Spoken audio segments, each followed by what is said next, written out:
Hey guys, Yankee here, and today I'm going to be giving my thoughts on Witchcraft Works Volumes 1 to 17, the entire Witchcraft Works series. Um, this is a series I've been getting for a long time. When I got back into manga in 2015, this was the second series I started picking up. The first one was Defrag, second one was this. So I've been following this for a long time, been getting it pretty much every time it came out since I started getting it. There was like a brief period where I was like 3 or 4 volumes behind. Um, but yeah, so this is a series I've been keeping up with for a long time.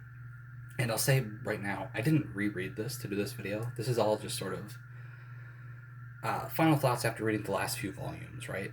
I reread what was out a few years ago, so it's not entirely fresh in my mind. But I just want to talk about the series now, and maybe in the future at some point I will do a follow up.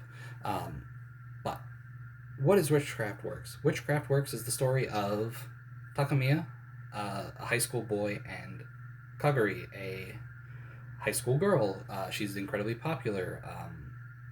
Everybody likes her, and nobody likes Takamiya. He is sort of like anybody that tries to interact with her that isn't sort of like in her circle is almost like ostracized from the entire school.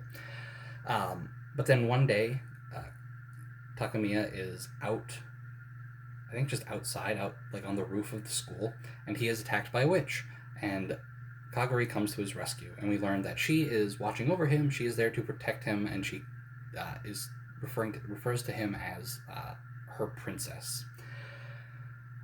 And that's sort of the start of the series. Takamiya has a witch locked inside him, a very powerful one that gives him magical powers. He starts training to become a witch, and we get we got 17 volumes here. We get quite a few different arcs with different villains, um, and we learn that the city that they're in is just full of witches. Kaguri's mother is the chairwoman of their school. Um, and she is also a witch, an incredibly powerful witch who um, is basically in charge of the good witches in the town. I forget which one's which. There's tower witches, which I think are the good ones, and then I can't remember the name of the other ones. But anyway, so this series is about Takamiya and Kaguri, right? And once we get to volume 17, which I'll talk about sort of what was said at the end of this, towards the end, I guess, and their sort of relationship. He has a crush on her. She has a crush on him. She's teaching him magic. She's an incredibly powerful witch. There's a deeper history to them than we initially learn about, right? And so as the series goes on, we get like reveals to mysteries. We get some like, again, I haven't read it in a long time, so I don't want to call it retconning. Maybe it was hinted at the time, but at some points in this series, it does feel like the author is going a bit by the seat of her pants, specifically with Kaguri and her mother. But yeah, that's the bulk of the story. It's just a action romance with some action stuff, some slice of life stuff, and some romance. The romance is very light. It is what you would expect from a manga romance, where like, haha, they both like each other, but the whole series uh, they're just liking each other and they're not really dating or really doing anything. That's what you're gonna get here. But yeah, it is a fun little series, and I don't really have a whole lot to say. I have a harder time talking about things I enjoy than things I don't enjoy sometimes. And this is a series that, for the most part, I really, really enjoyed. My biggest complaint is at times each arc feels a bit stretched out. And maybe that reads better now that it's all done and I can read it I can read through the first arc, right? Like, I can read through what the anime adapted, which is like 6 volumes, I think. I can read through all that in one sitting now if I wanted to, and maybe it reads a bit better. But at times it feels like things can just be dragging their feet. Like there's an entire flashback arc that I remember at the time feeling like, okay, this is going a bit slow. I wish we could pick it up a little bit. And it's also got a problem where like it switches between the witch stuff, where it's like really focused on story and some action stuff here and there, and then it's got just slice of life stuff, and at times it feels like both sections can drag on.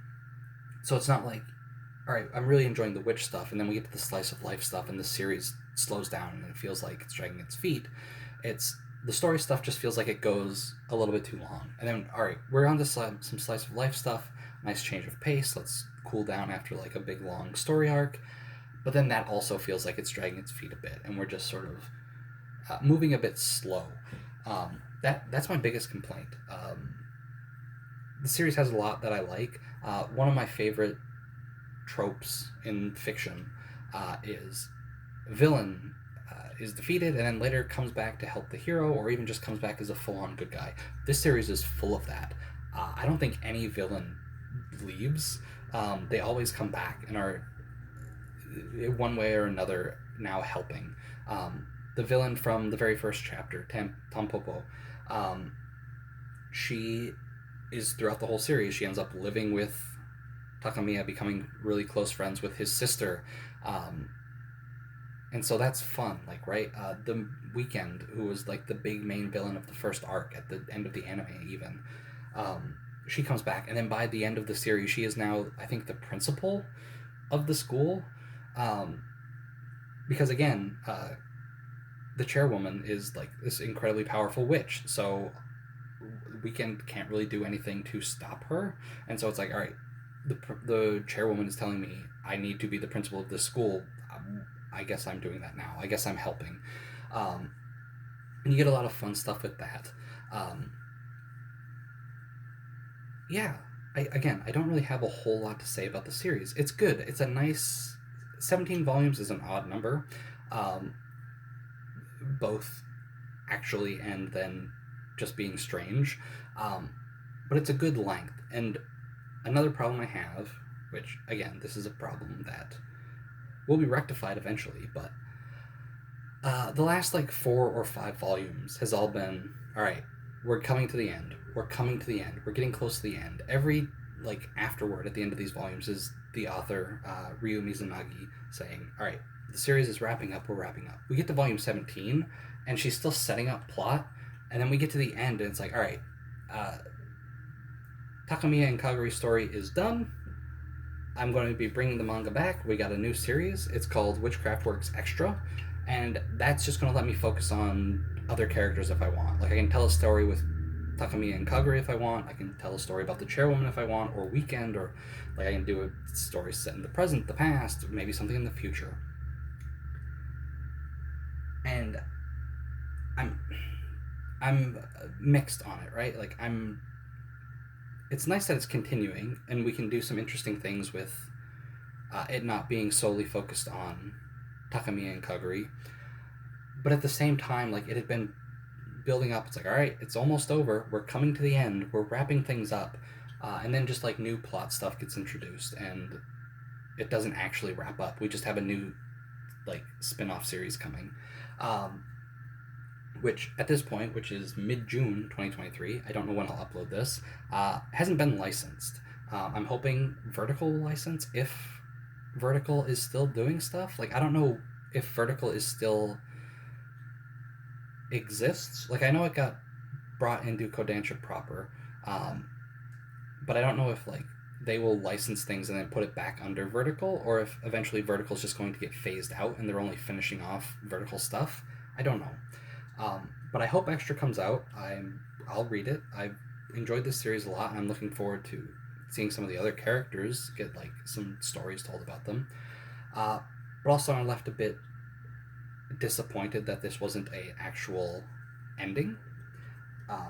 But for the most part, I enjoyed this series a lot. I never talk about art in these, and I always should, but I never have anything to say. I love Ryu Mizunagi's art, and you can tell by the covers that it changes a lot over the course of the series. But I like it throughout. I think her artwork is really good. There's some really great, like, big double page, like, spreads where she, like, the one I'm thinking of in particular, I think, is in the Weekend arc, where they go down to where, like, the heart of the city is, or whatever. I forget exactly what it's called, but basically, the city is linked up to the chairwoman, who's an incredibly powerful witch, and so the city like heals itself with her magic.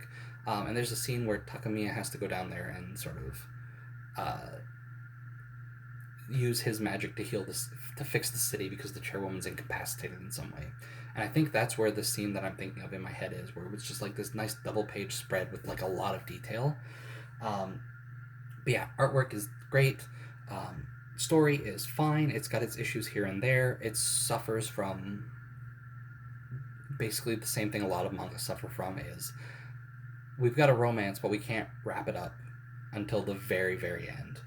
Um, but yeah, Witchcraft works. A manga I've been reading for a long time, and I really enjoyed the whole time, with some issues here and there. And I'm happy that it's continuing, but I'm also a bit bummed that it didn't have a finite ending here. But yeah, that's it. Those are my thoughts. It's a good manga. Check it out if you like witchy stuff. If you like slice of life stuff, I think this will also be a good fit for you, because there's a lot of slice of life stuff. But yeah, that's going to do it for this video. Thanks for watching, and I'll see you guys next time.